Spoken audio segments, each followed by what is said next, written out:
Bonjour. Hello. Hola. Marhaba bikoum. Sur le fil, Le podcast d'actu de l'AFP. des nouvelles choisies pour vous sur notre fil info.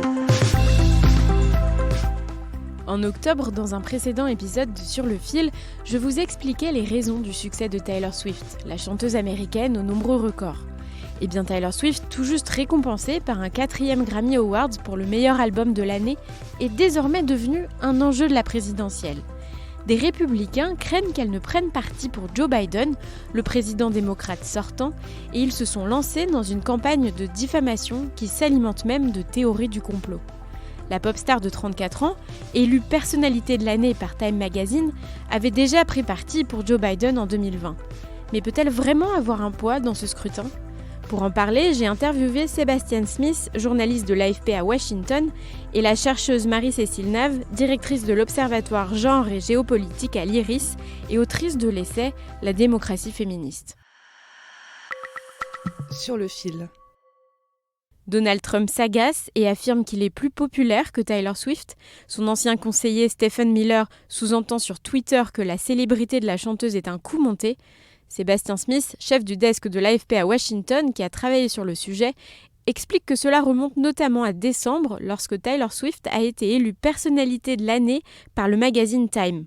Already then you had some of these personalities on Fox News. Déjà à ce moment-là, certaines personnalités sur Fox News disaient que c'était une sorte d'opération psychologique inventée par le Pentagone pour aider Biden à se faire réélire. To help Biden get re-elected. Le choix de Taylor Swift comme personnalité de l'année, ses succès musicaux et même son amour avec la star de l'équipe de football américain Travis Kelce sont, selon des complotistes, des manipulations pour mettre en avant la star réputée proche des démocrates et ainsi favoriser le candidat Biden. So that idea that the Pentagon had unleashed some kind of weird psyop. Alors l'idée que le Pentagone avait déclenché une sorte d'opération a vraiment commencé à prendre de l'ampleur. Il est très difficile de dire à quel moment c'est passé de la plaisanterie à un sujet auquel les gens croient vraiment.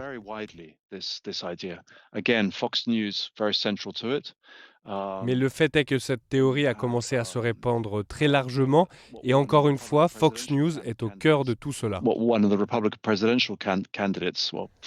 Ensuite, l'un des candidats républicains à la présidence, Vivek Ramaswamy, qui s'est retiré depuis, a également déclaré que tout cela était un coup monté, qu'il s'agissait d'une sorte de complot. Et des tas d'autres personnes ont fait d'eux-mêmes, issus de toute une écosphère de médias alternatifs sur YouTube ou encore X. Une campagne de haine et de théorie du complot alimentée par des personnes proches de Donald Trump. Le Parti républicain, en tout cas ce que Trump en a fait, est un mouvement extrêmement misogyne, masculiniste.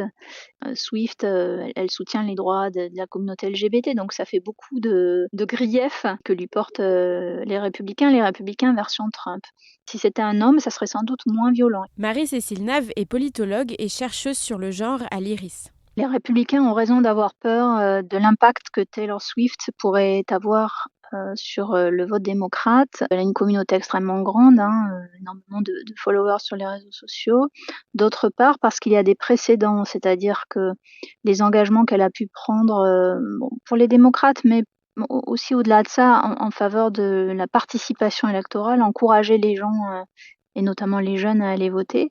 Ce qu'elle a pu faire en ce sens par le passé a été couronné de succès. L'année dernière, une simple publication sur Instagram où Taylor Swift incitait sa communauté à voter a été suivie le lendemain d'un pic d'inscription sur les listes électorales avec 35 000 nouveaux électeurs. C'est quelqu'un qui s'est beaucoup engagé en faveur de la communauté LGBT, qui a elle-même, suite à l'agression sexuelle qu'elle a subie et pour laquelle son agresseur a été condamné, s'est engagée contre les violences faites aux femmes.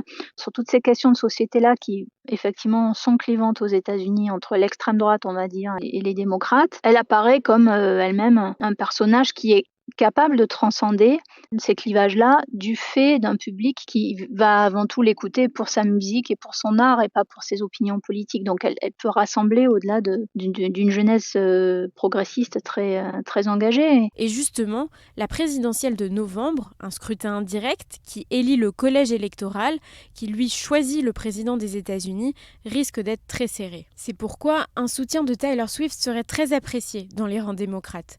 Le New York Times analyse analysait récemment dans un article que ce serait le rêve le plus fou du parti. Rien n'est laissé au hasard dans cette campagne, l'enjeu est trop énorme, tout ceci est travaillé, les équipes de Biden essaient de l'approcher, de la convaincre de ce soutien officiel. Et bien entendu, ils ont complètement compris l'avantage énorme qu'il y aurait pour eux de l'avoir à leur côté, dans une expression très claire de soutien non seulement à Joe Biden, mais aussi aux démocrates dans les élections locales et les élections législatives, parce que c'est ça aussi qui se joue le 5 novembre 2024. Et ce ne sont pas seulement ces positions politiques qui peuvent jouer en faveur des démocrates. C'est aussi le fait d'encourager à voter, vraiment d'encourager les gens à voter.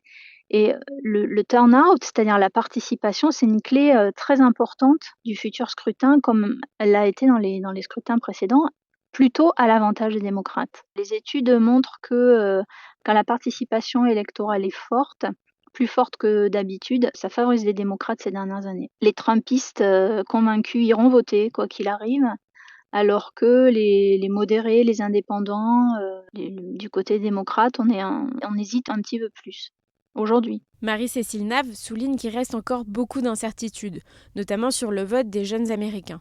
Et ils seront nombreux. Il y aura potentiellement 8 millions de nouveaux électeurs et la Gen Z, c'est-à-dire des jeunes âgés de 18 à 27 ans, représentera environ 40 millions d'électeurs. Mais selon l'experte, ce n'est pas forcément un groupe homogène. Beaucoup d'autres ont des préoccupations beaucoup plus terre-à-terre, rembourser leurs prêts étudiants, survivre, travailler, alors que l'élection a lieu dans quand même très longtemps. Et quand l'hypothèse Trump va se préciser, ça va aussi mobiliser la jeunesse progressiste, peut-être plus qu'on ne l'imagine aujourd'hui. Début janvier, c'est le vice-président de la Commission européenne, Margaritis Schinas, qui, lors d'une conférence de presse, a appelé la chanteuse à inciter les jeunes à voter pour les élections européennes prévues en juin cette année. C'est la fin de cet épisode, merci de l'avoir écouté, je suis Berfine Topal. Mais avant de nous quitter, j'ai un petit message à vous faire passer, car nous avons envie de tenter une aventure avec vous. On aimerait vous céder le podcast pour la Saint-Valentin, on vous propose donc de nous envoyer vos messages d'amour sur notre WhatsApp pour retrouver l'inconnu au bar que vous avez croisé le week-end dernier, pour dire votre amour à votre mère, votre frère, vos amis, ou même pour une personnalité que vous aimez. On vous demande juste de ne pas dépasser 1 minute de message et d'être disponible pour nous répondre si on a des questions. Vous avez jusqu'au dimanche 11 février pour le faire. Notre numéro est dans la fiche de description. Sur le fil revient demain. À bientôt!